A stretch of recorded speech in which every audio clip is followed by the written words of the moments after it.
Welcome to Surviving Society and Red Pepper's podcast collaboration, Beyond the Strikes. In these episodes, we speak to workers across the NHS, schools, railways and Royal Mail. This series places industrial action into wider debates about public ownership, working conditions, the economy, neoliberalism and, of course, capitalism. Are you interested in some further reading on social movements and left politics? You should be if you're listening to Surviving Society. Red Pepper is a quarterly magazine and website of politics and culture. It is a space for debate on the left and a home for open-minded socialists. Red Pepper is reader-funded with a sliding scale subscription model, ensuring its content is available to all. Find a link to Red Pepper magazine in the episode notes. Welcome to another episode of Surviving Society's special series, Beyond the Strikes. I'm here with Liam, the producer and co-host of the series. So good to be here with you again, Liam. How you doing? Good. Pretty exciting.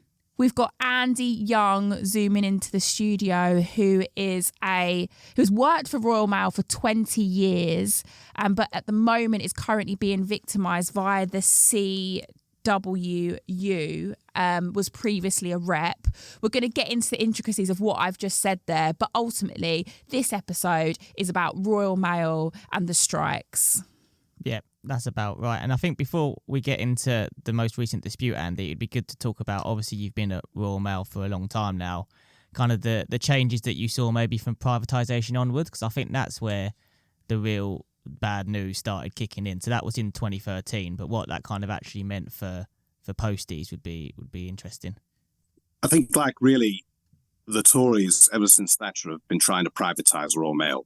Not only is it obviously a fairly lucrative business, especially when it was a monopoly, but it's one of the strongest sort of sections of workers in the British trade union movement after the union busting of the 80s, where it's not unusual for workers to walk out unofficially in defense of their colleagues and comrades when they're victimized, etc. And that shop floor strength and cohesion is something that was really smashed up in the 80s.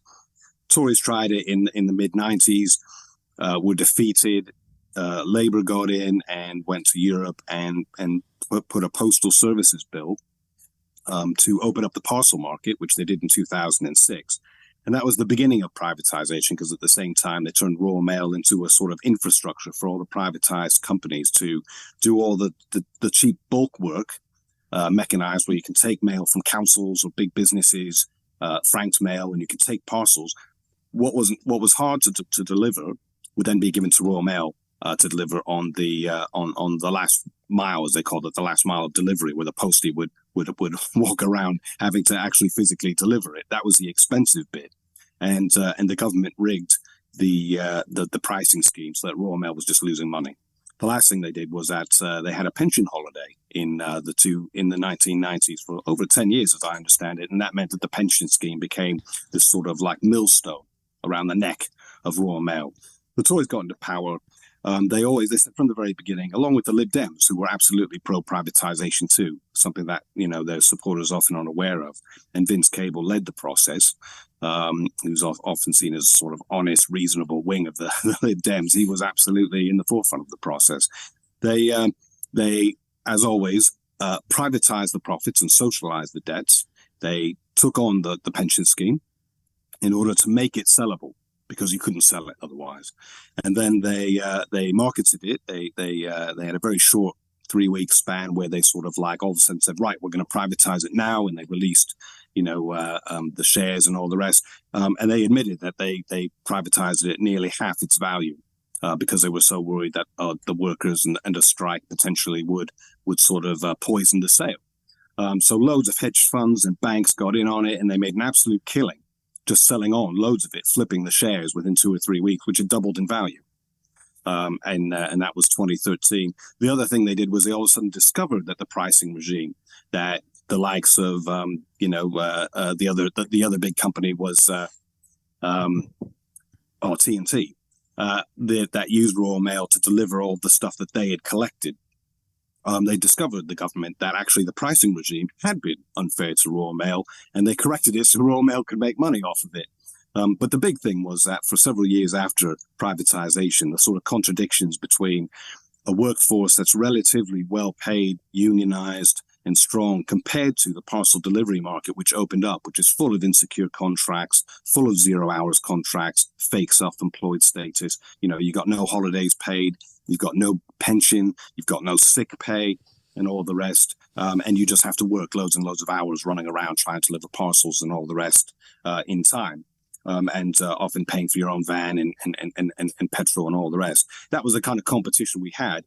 That didn't really open up into a big problem until because first what they did was they sold off loads and loads of Royal Mail property, which the union called asset stripping, which I personally think is correct, where they actually sort of sold major sites like Nine Elms and Mount Pleasant in central London for hundreds of millions of pounds in profit, and closed loads of delivery offices. They closed mine and amalgamated it with another, and did this up and down the country wherever many of these delivery offices are often in city centres and are very lucrative now with the housing crisis and the price of property and all the rest.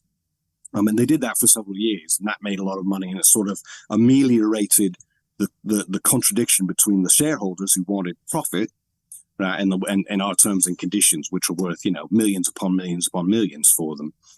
If they can get rid of them. Andy, sorry, you've said so many really important bits of detail, and it's so interesting for me, kind of as a layperson, thinking back to that time, thinking back to 2013 in particular, and you read in the news, oh, Royal Mail's being privatised, oh, okay, what does that mean? You kind of think about it, and then you kind of put it to one side, and then slowly but surely you get to 2022, 2023, and these ongoing disputes are kind of in the headlines constantly, and you're what is the connection? And I think that you've made so many really important kind of points around how important this is. But one thing that I wanted to ask you is, given all this information, and I know you're going to tell us more, what is it about all these things that you've detailed to us, all these aspects of the privatisation of Royal Mail, that should be of a concern to ordinary people or people that use the service? Why is it that we should care about this? Yeah, absolutely. I mean, I think the first thing was it was widely seen as a complete swindle, the privatization, because of the undervaluing and all the rest, the property asset stripping. But also the majority of public, year in and year out, the most recent poll I've seen was last October in the middle of the strikes, 70% support the renationalization of Royal Mail and support the strikes and support trade unions. So the promise that they made for privatization was this was the only way to raise investment funds. In fact, the shareholders have extracted £2 billion, up to £2 billion in profits over the last 10 years, most recently awarding them £600,000 in 2022, right before the strike, before they said all of a sudden, oh, we're bankrupt, we're losing money. Awarded it to themselves in terms of dividends and bonuses for the CEOs and share options, free share options and stuff like that. So it's a complete swindle. And it hasn't, it is, as always, has not given investment funds. It's been the extraction of profit at the expense of the public service. And I think that's the important thing, is that there's two dimensions to that. The first dimension is it has not provided a better service, and anybody can see that now in the last year and a half. Most offices report, and you can see this on Facebook, and the union itself has said this publicly, that they're simply not clearing the offices. I mean, it used to be in Royal Mail, you would clear your walk every day. And if you didn't, someone on overtime would, if it was, too busy and you had to pick up your kids and you couldn't work overtime and all the rest. But that was almost a sacred thing. You delivered every letter, right, every day. So that NHS check or that NHS appointment or that paycheck or whatever, that came through. And you knew that you got it, and that's completely gone down the river, so to speak, and been lost. And it's been exposed in Parliament. Ofcom's been forced to investigate, and you have to ask why these regulators that are appointed by the government and are just full of pro Tory appointees, even under Blair, why that allows that to continue. But it's really damaged the public service. But also, I think most people are working people and recognize that the world of work has gotten worse. It's gotten more insecure. They've gotten poor now with the cost of living crisis. But before that, to be honest, wages were stagnating. Pension schemes were being wound up. More and more of the younger generation Rent, are also Generation 0 hours. and self-employed and all the rest. And, and so the idea that you need to bust the union to make more money for a bunch of shareholders that have led Royal Mail to this impasse where they can't even deliver the mail, where they've actually created a much worse public service. It's completely delegitimized and exposed the whole privatization project for what it is, which is simply a way of taking public assets, right, handing them to billionaires and millionaires so they can profit off them. The way to profit off them, right, is to cut corners on health and safety, on environmental regulations, to use tax havens. But of course, in the final analysis, it's to hike the workload, to hike the exploitation of the workforce itself to extract more profits, and cutting terms and conditions is all part of that. And that's what led to the strike, which had been brewing since 2017. Royal Mail made a lot of money off pandemic parcels, so they eased back on the throttle, so to speak, and made agreements with the union that sort of staved off that dispute that had opened up for 3 or 4 years. But once the pandemic parcels fell again, they, like I say, they took the profits and ran, and then they attacked the union and demanded completely whole-scale changes that meant in reality a defeat for the union and removing it from the workplace. And the victimizations of up to 400 reps and members and the biggest union busting strike since the 80s is part and parcel of that, of removing the union from the workplace. And I don't think the great majority of British people who work, I don't think they do support that, actually. And they do support that kind of profiteering and all the rest. But, that's where capitalism is at, privatize everything. And that relies on hiking workers' exploitation and worsening their livelihoods and their standard of living, and making them more flexible so they can't see their kids and all that sort of thing. Yeah, I think what Andy said is right. And then to go back to sum up your question, Chantel, basically loads of public money was just siphoned off with the sale of Royal Mail. They undersold it, so they set the share price really low.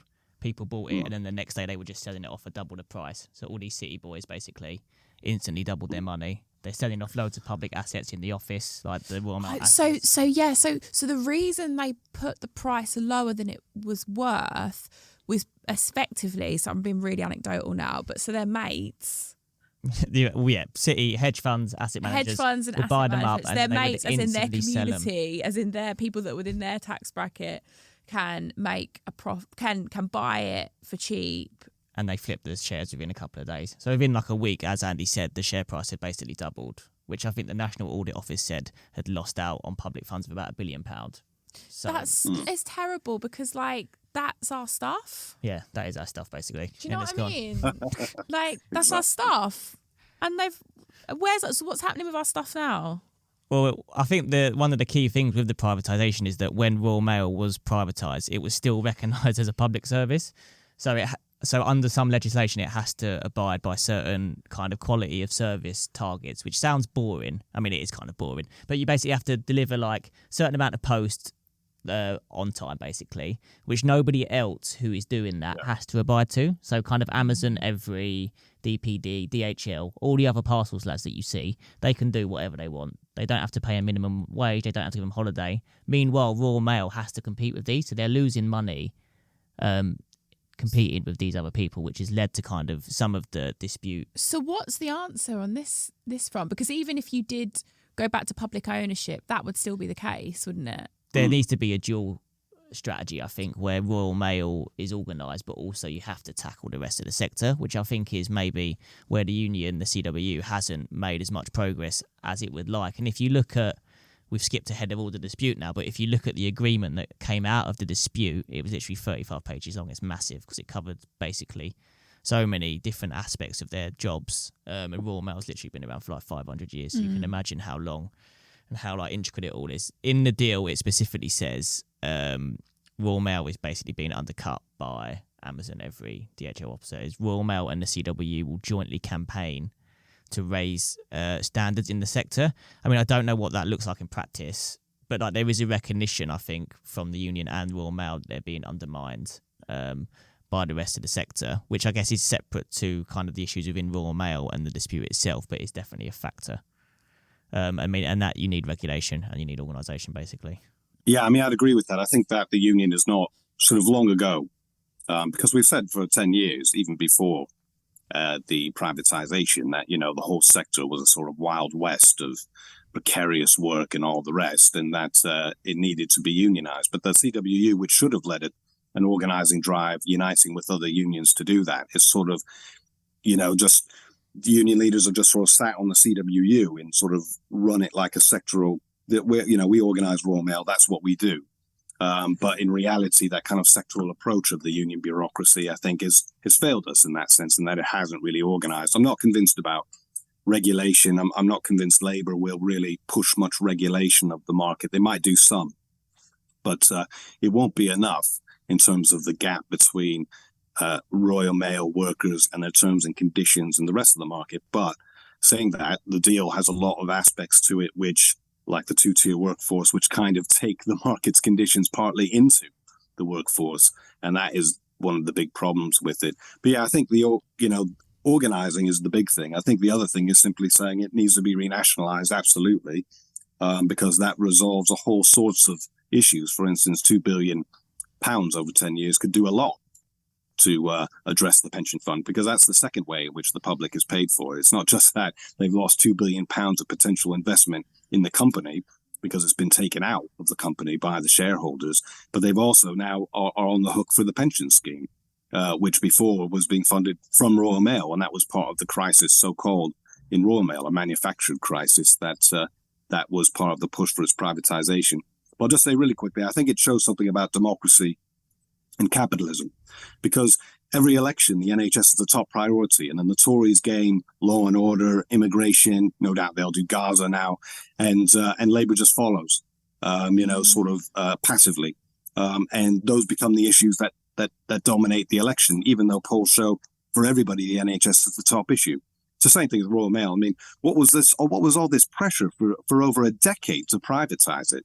It wasn't from the public. Where is the pressure from? It's from the City of London, from the banks, from the hedge funds in the financial sector, from big businesses and the rich that, want sources of profit, especially after 2008 and the financial meltdown. And Royal Mail, just like all the other nationalised industries, was a big honeypot of potential profit, partly because you could attack the workforce, partly because of other things like property, but partly because it's simply any surplus it produced remained in the hands of the government rather than in the hands of speculators and investors. As Andy said, Royal Mail made loads of money through the pandemic for obvious reasons. Everyone's at home ordering parcels, basically. Yes. And they made record profits coming out of the pandemic. And I think off the back of that, they only offered a 2% pay rise, I think, for 2022-23. Correct me if I'm wrong. So the year just gone. And that's when the dispute initially kicked off, with the union and the workers basically saying there's nowhere near enough money, given that you just made, I think it was about £700 million profit. Yeah, it was a cost of living crisis. Yeah. So the idea that 2%, that's a sort of pay rise that we would all argue for, in normal times. But when you've got inflation over 10%, 13%, 12%, much higher for things like food and basics, because the TUC never really put together a workers' price index. These are just the government figures, and actually the things that workers pay for, food, energy, are a much bigger component of workers' wages or costs and bills rather, had much higher inflation. So there's a lot of anger over that, and it was just imposed. And that sort of imposition was the first sign that Royal Mail was sort of like now going back to a hardline stance, which they'd taken before the pandemic, when they invited this openly union-busting boss in from the international operations of Royal Mail. I guess just to explain, imposed, but in this context basically means that the company have forced that pay deal onto the workforce without the agreement of the union. Wow. That's a big red flag in the union world, is that they shouldn't be doing that. Sorry, Andy, just to kind of jargon bust. Yeah. Right. Yeah, but for them to do it to the CWU, which is a strong union, which they've always sort of had to pay lip service to agreement, that was clearly like, throwing down the red rag, so to speak. And people knew that behind that lay a load of issues that had percolated away. And sure enough, in fact, it was probably a tactic. They got the union to ballot on pay, and then they brought forward everything else they wanted to do, which was just a full-scale assault on all of our terms and conditions, complete flexibility. When it's a hard physical job, you can't just simply say, right, we've got 9 hours of mail to deliver here. Go out and deliver 9 hours. You'll be in a hospital bed after a month of that. So that's not possible, but that's what they wanted, alongside basically taking the union out of the workplace, cutting a lot of tiers of area reps and stuff, and taking away reps' rights to disagree a practice, which is a really important one that we have, where we can just sort of say, well, we disagree with that. You're trying to impose that on the shop floor. It's called executive action. We disagree that, and then it goes to, they have to, try to come to some agreement with the union before they impose it. They just wanted to get rid of that whole system. And so we had to ballot again. That ballot, all the subsequent ballots, we got, historic for a big national union of over 100,000 members. We got 95%, 96%. Our last ballot this February to restart the ballot, because the Tory anti-union laws mean every 6 months you've got to reballot, even if you've struck and you've shown that, you're up for it, and that the members support it. We got an unprecedented nearly 98% on a really big turnout for strike action. And once again, for small workforces, you can do that. But for big national workforces to vote at that rate is quite unprecedented. But that shows you the depth of feeling of workers. And that, the workers were up for it. They were up for the fight. And in the end, we did lose 18 days of pay by striking for 18 days. But, it was a strong strike. I can tell you from the shop floor, it was very strong and it was impressive, even for someone who's been around for a while like me.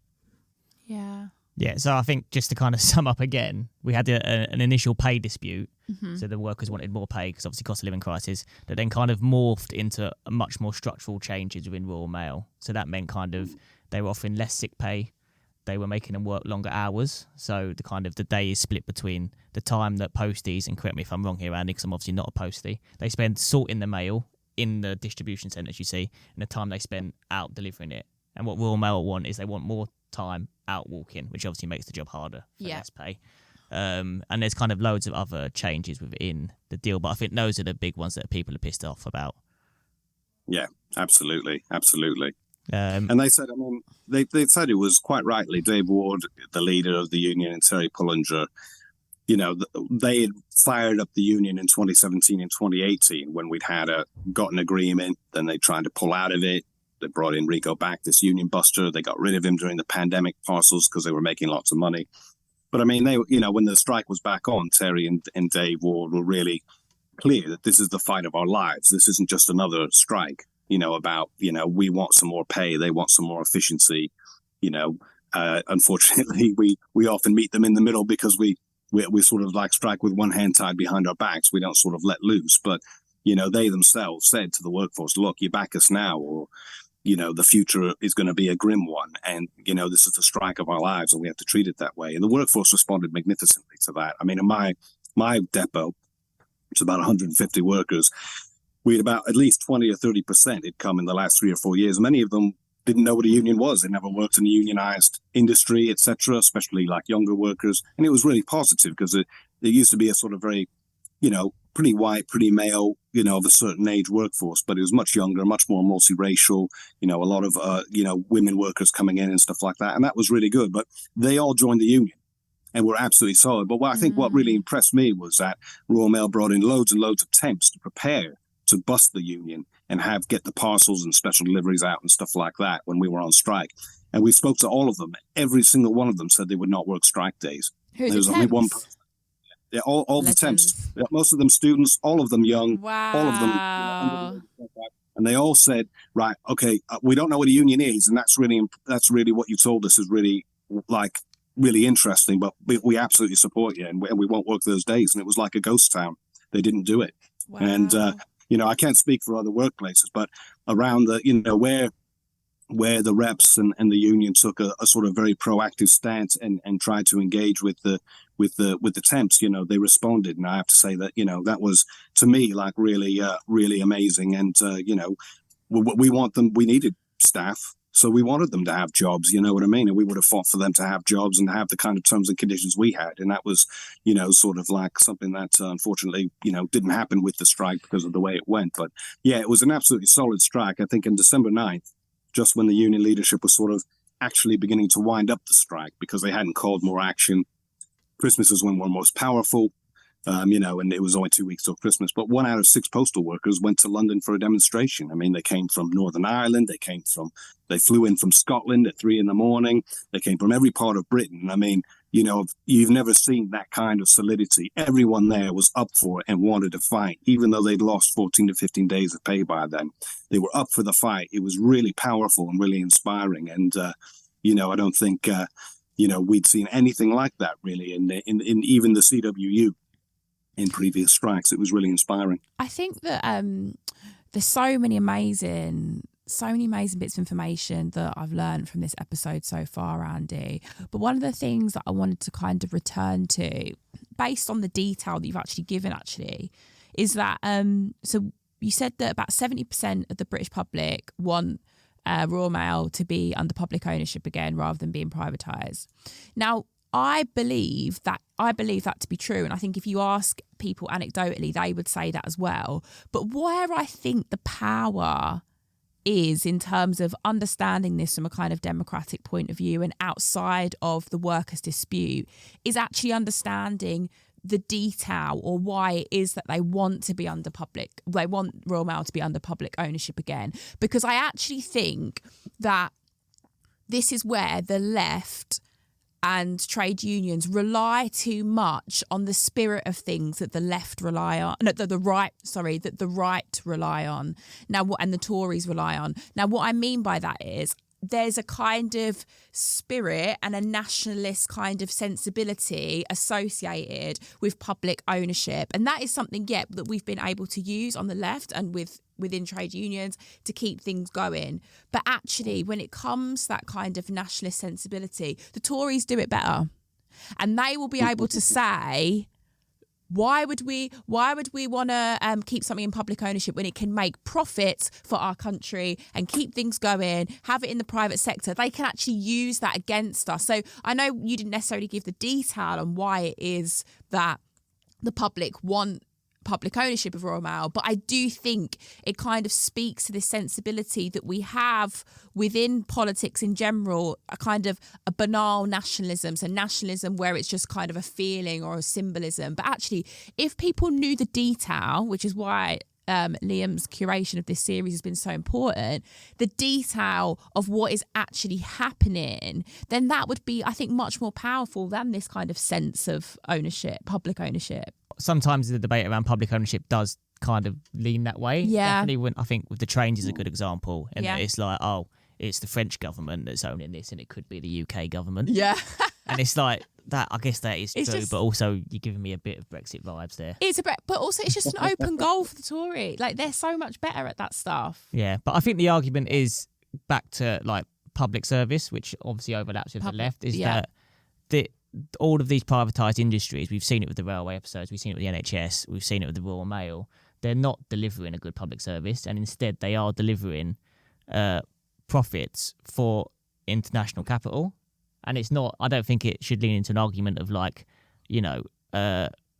foreigners owning our assets. It's just that is money going to the 1% when it could be money for the 99%. So I think making the division around that a class division, as opposed to a kind of an international xenophobic vibe, would be better framing, I think. And I mean, if you look at Royal Mail, it's owned by a Czech billionaire. That's where all the cash is going, off to a lad called Kretinsky. See, even that, people don't know that, Liam. Yeah.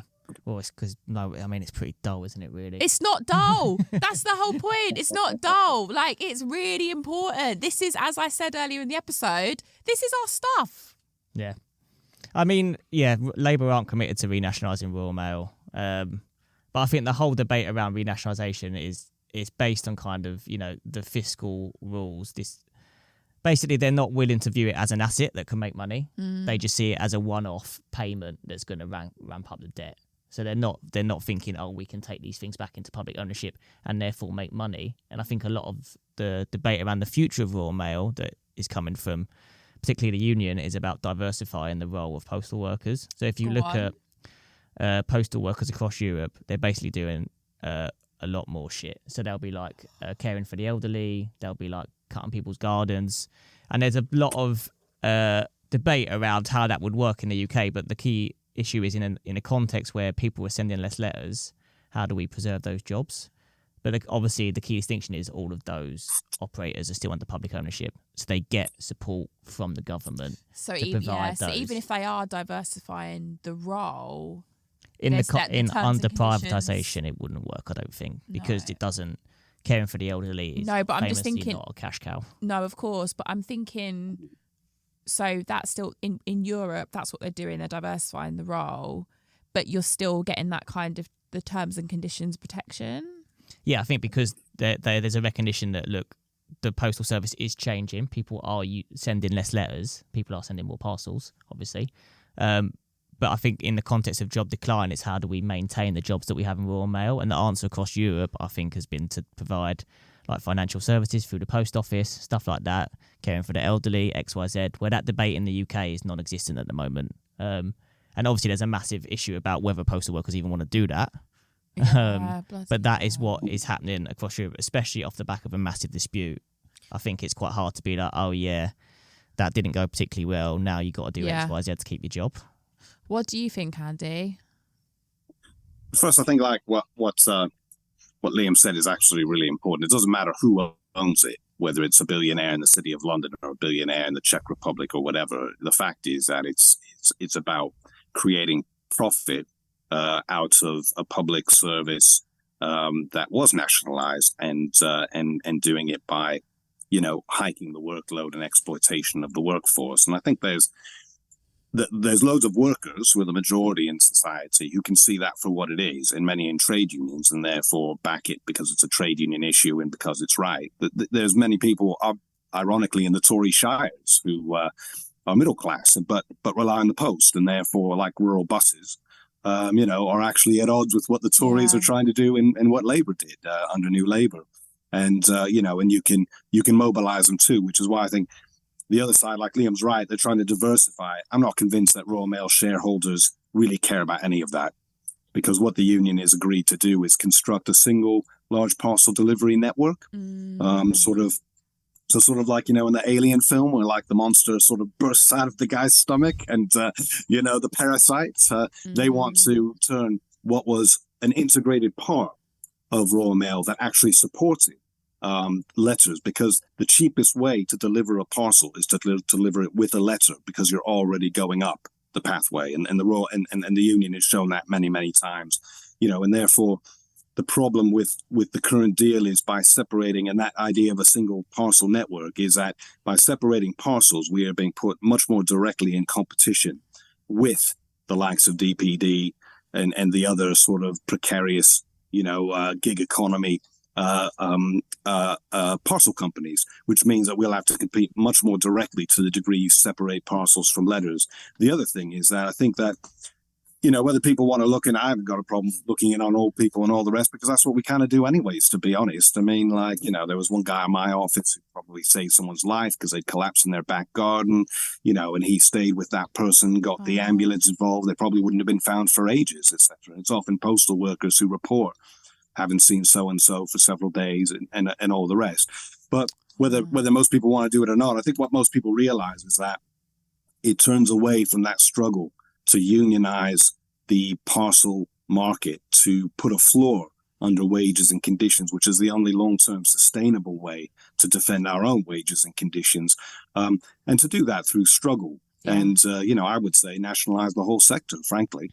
But you have to start, if we can't even build up the political forces and momentum to renationalize Royal Mail, which is, in everyone's mind, then, that obviously is a further away sort of objective. But the key thing is we've got to tackle the parcel market, and I don't think there's any way around it. The danger of this deal, besides Dave Ward openly sort of saying maybe we have to cut the USO by one day.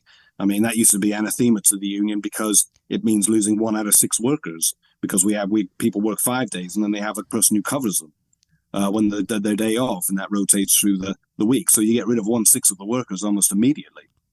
Just to explain what the USO is. Universal Service Obligation. Yeah, go for it, Liam. Yeah. Universal Service Obligation. So this is one of the kind of pieces of legislation that was put on Royal Mail when it was privatised, that basically says you have to deliver a letter to every address in the UK 6 days a week, and you have to deliver a parcel to every address in the UK 5 days a week. So that is something Royal Mail has to do by law, which none of the others have to do. So Royal Mail are basically now saying it's too expensive, get rid of it. Which obviously, as Andy has said, is going to mean job losses. So they have gone to government. They went to government last year, actually, and said, can we cut the USO? And the government told them to piss off, which was surprising. But they are still lobbying. When that piece of legislation came into existence, were the workers in support of it because it allowed for jobs, or is it just something that's happened over time that then created more jobs and now they want to cut it will cut jobs? Yeah, I think like workers were overwhelmingly against privatization, as was the public. The fig leaf that they used to get it through was that it will bring in investment funds. But the USO has always been that service obligation, which is, besides delivering to every address, no matter how far away, John O'Groats, right, the Shetlands, right, Land's End, some Wales, some sort of mountainous country district in Wales where there's only one dirt track to get to it, you have to deliver to it every day, and you have to do it for the same price. And that's the legal requirement that Royal Mail has. And it's not profitable in a sense, but because they're a monopoly, and they can combine it with parcels, then it is actually, they do make up, as was shown last year, they can make a massive profit off it. But it's not profitable in the long term in the sense that, and they've of course raised stamp prices for ordinary people, which is a worse service because you've got to pay through the nose to send a letter. And that's helped kill it off to a degree too. But like workers support the USO, obviously. The question is, the union now is talking about cutting it in order to stave off deeper job losses. I think you get into that mindset where we have to make concessions and concessions and concessions and pedal faster and faster and faster, even if it's not sustainable, some of the workload hikes, in order to just keep jobs, keep the union in the workplace, keep the union apparatus therefore, in place. And you need union full-timers, but, do you need leaders on £100,000 a year and all the rest? I think you need people on the workers' wage and recallable, so that when you're in the middle of a strike and you think these people aren't willing to go all the way, willing to do the things we need to do, like raise strike funds or build, a big solidarity movement, which they started to do with Enough is Enough, something that the union began with the RMT last year to sort of draw in all the millions affected by the cost of living crisis, and then just dropped it after October. I think like that strategy of actually, why should we hold back? What we're doing is right. The public should support it, but they do support it also. I think the reason that the Tories couldn't cut the USO last year is because the strike itself completely highlighted and exposed what a swindle privatization had been, how the people who were running it were just a bunch of spivs and parasites squeezing it for profit, while they couldn't even get the mail delivered. They literally took all the profits and then said, actually, we're bankrupt. And now we have to sort of extract the profits from the workforce while we can't even deliver the mail. It was so discredited, and the Sunak government was so weak because it had just come to power after Boris Johnson and Liz Truss's experiment and all the rest, that they just couldn't do it.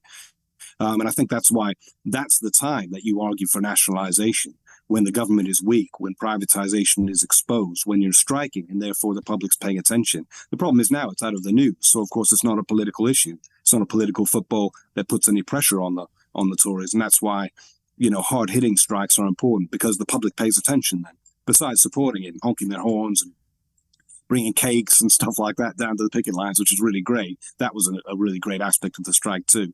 They support it, and the government, it really limits what the government can do and poses the question, why was this ever privatized? It should be renationalized. And then, of course, we'd have to have a struggle over what that would look like, because the idea that Sunak would try to do anything other than reward the shareholders further by, say, hiving off the parcel operation and giving it to them, while the government took on the USO very, very, sort of like unprofitable potentially without the parcels operation, and then used it to downsize the workforce behind the scenes, etc., in the name of saving the business. That's a hard argument that people who opposed the deal had. But I think if you don't do that, then you're just looking at endless concessions in order to just keep the thing afloat. And they might find some other things like delivering prescriptions and checking in on old people, but that would just be a subsidy from the government to people like the Czech billionaire and all the other people who are profiting from the business. And like I say, there's a big danger that, sorry, this is all very complicated, but one of the key things of the agreement, that building a single large parcel delivery network with Royal Mail, which is supposed to be launched in 2025. The danger is Royal Mail gets what it wants, because that's been their holy grail for a long time. And then they say, right, well, we have that. We're going to give that to the International Distribution Services, the multinational that was renamed from Royal Mail last year in preparation for that. And the USO isn't profitable. So either we need more concessions, or we need more government subsidies, or it needs to be cut, or a mixture of all three. Or, they could even hand it back if it was that unprofitable to the government and say, well, there you go. We don't, it's a legal obligation, but it's a contract. They can say, well, we don't want to do it anymore, and they can give it back to the government. So I think it's a bad precedent, the way that the strike was wound up, and the deal that came out of it, for fighting for renationalization, but also to defend the public service itself. There's a lot of concessions there that have weakened us for that future fight, because I don't think the dispute is over. It began in 2017. It reached a culmination in the last year, and there's been a terrible, sellout deal, in my opinion, in the opinion of many. That's paved the way for that, when that dispute continues or revives, for us to be in a much weaker position to do that. So, that's how we relate to that. But yeah, I mean, the public owned it. It's a public service. It should be owned by the public. And I think people can just see that. Why would you give money to some tax exile when the money can be plowed back into the service to have, like, for instance, if you'd taken the 600,000 and not given it to shareholders last year, every single van could be an electric van. The whole fleet could have been greened.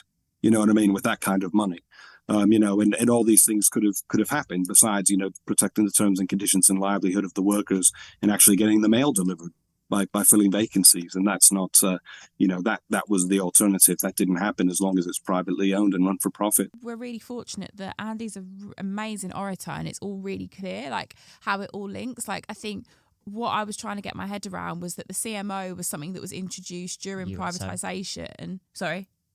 Are you trying to say USO? USO. Yeah, it wasn't introduced during privatisation. I think it already existed. Oh, it already existed. Okay, cool. But they kept it. Yeah. And that was, as Andy said. That is the public service, effectively. Yeah. The USO. The SO is service obligation, fine, so clearly fine. And it makes sense. It makes sense from, like, their capitalist framework, what they're trying to do, as to why they would now be considering cutting it. But it's not going to get cut, because the public and the union are not going to let that happen. That's the rose tinted version. But I think, what Andy was saying was the USO was profitable when Royal Mail had a monopoly over parcel provision. Right. But now that they're getting undercut by, like, Amazon, DHL, blah, blah, blah, blah, they're not making as much money. So therefore they're going to say, no, let's sack off the USO. Let's just build a parcel network. And they're going to keep that, drive down terms and conditions, and they'll potentially could maybe hand the letters back to the government and be like, no, we're not interested in that. So if you took a long view of it all, they turned up, they slowly split it, they kept the parcels, which makes them money.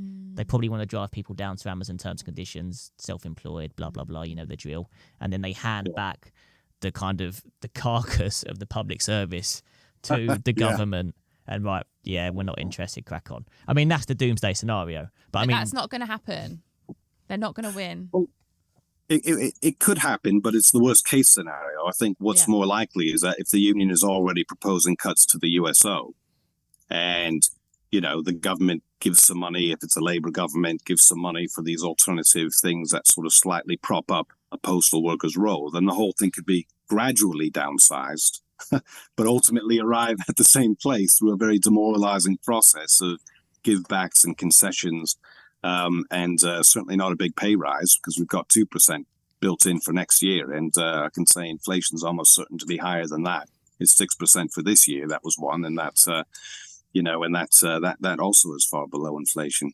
But I think that's the danger, is that 2025 comes and we're back where we were in 2022, which, as I say, the USO doesn't make us any money. We need a parcel service. We need cuts to terms and conditions in order to make that profitable, especially if you've severed parcels from mail. Because that's what allows you synergies that make parcel delivery cheaper. And, if that comes back in 2025, it will be in a more toxic mix, because Royal Mail will have what it wants if there's a single parcel delivery network that's been built. The USO will continue to decline. At what rate is usually exaggerated, but it will continue to decline. And therefore we could be back, but with a weaker union, with a two-tier workforce, having already gone through 2022 and having to convince workers to go on strike again, which is what we'll have to do if that occurs. But, they'll say, well, what happened in 2022? How are we going to make sure that doesn't happen again, where we have this magnificent strike and then it's just wound up after months of secret talks, for a bad deal. But I think one of the worst things is 11,000 people have actually left Royal Mail. And those are often the older workers who were like the core of the union and who were sort of passing on the traditions of the union, including shop floor solidarity, to the younger, newer generation of postal workers, which is really important. And, showing them how you stand up for yourself, that when the manager says you're taking all that today, even if it means you're going to be working over by an hour or two, that you can say no.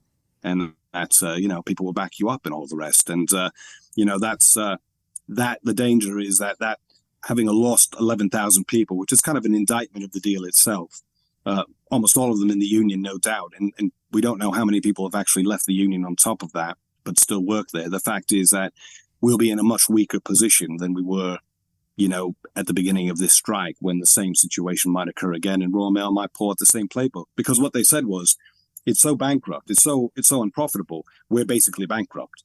So they said to the union, we'll go bust. And and use that blackmail to make the leaders think, well, we've got to call off the strike. I mean, in reality, I think we should have continued the strike, but that was when we should have added in the demand. It needs to be renationalized. That's absolutely clear, and built a political movement around that. And I think that's where we come to enough is enough. Because, I don't know if you've heard about this. Liam, I'm sure, will have done. Maybe, I don't know if Chantal and the others in the studio have, but it was a great initiative where the union leaders from the RMT and the CWU would face not just paid disputes because of the cost of living crisis, but faced restructuring and union busting and all the rest. Actually created a sort of like, a campaign, you'd call it. We had 5 demands, like around housing and other demands, and it was explicitly meant to unite the unions that were struggling with the millions of people who are now affected, who often aren't in the union, have no organized way to combat the massive fall in their standard of living, with hiking energy prices, hiking gas bills, food costs and all the rest, and to bring them around the union into a political movement to struggle against austerity and things like, restoring the fuel bill cap and all the rest. And it was a great initiative. Everywhere that they held meetings, 1,000 people came where I'm from in Leeds, just almost within 2 weeks of notification. And we had a great march, again, about 1,000 people from an RMT, the train station, to one of the union, the CWU postal depots in Leeds. Great march, 1,000 people again, called on October 1st. And then it was just canned. But if you built that movement into a political movement against austerity, then the question of privatization would have come out of it, because privatization and austerity are absolutely interlinked. All of these public services are outsourced, are under the cost. The NHS crisis is absolutely part and parcel of that. And, and people can see that. And if you mobilize them, then you could actually build a mass political movement around your strike that not only supported it financially, not only gave it solidarity, but actually meant that you could raise demands like the nationalization of Royal Mail, the rail, etc., which are popular demands. But as I've said, they've been popular for decades, and yet not a single government has ever implemented them. That needs to be done. And of course, there's the NHS too, which is a huge issue, which isn't going to go away, in which the answer of the Tories and unfortunately Labour is privatisation, bringing in the private sector. If we don't build a mass movement, and who better to do that than the organised working class, the trade unions, then all this stuff will simply be deflated and broken apart piecemeal, to the point where, you reach the NHS crisis or go beyond it to outright privatisation. And that would be a real defeat. But that's what we need to do. And I don't think the union bureaucracy has shown that it's willing to do that. Instead, every strike was run like a normal strike around pay rather than the fight of our lives. It was run as a sectional strike. Train drivers do their thing, posties do theirs, the nurses do theirs, instead of bringing together massive coordinations on strike days where everybody struck together to show that there was a political dimension to it. And finally, they had that chance to build a movement, and they actually made moves towards it, which itself was quite historic. It's quite unusual for the unions to do that kind of active street campaigning or movement building, if you will. And then they just dropped it. And I think, now it's a sort of wait for Labour game. Don't put too many demands on Starmer to embarrass him, or too many strikes. And then hopefully we'll get something out of, Tony Blair number 2. I think like that, all that can see is another 20 years of give backs, downturns, whatever, deep restructurings, privatisation, outsourcing, but with the NHS on its knees after 20 years of outsourcing, it won't survive another 20. Right. And that's true also of the USO. It's true of the rail as it exists today and all the rest. And we've got climate change and all the rest, where all these are really important issues. So, I think in that sense, the strike had a series of dimensions to it that actually are much more general and affect every section of workers, but actually affect the working class as a whole, and large sections of the middle classes too, actually, that were raised in the strike. But unfortunately, with the death of the strike also meant, closing the door on those possibilities. Andy, thank you so much. Union rep, postie, and actually honorary sociologist. Incredible links to all the different social structures that this dispute and the ongoing issue at Royal Mail.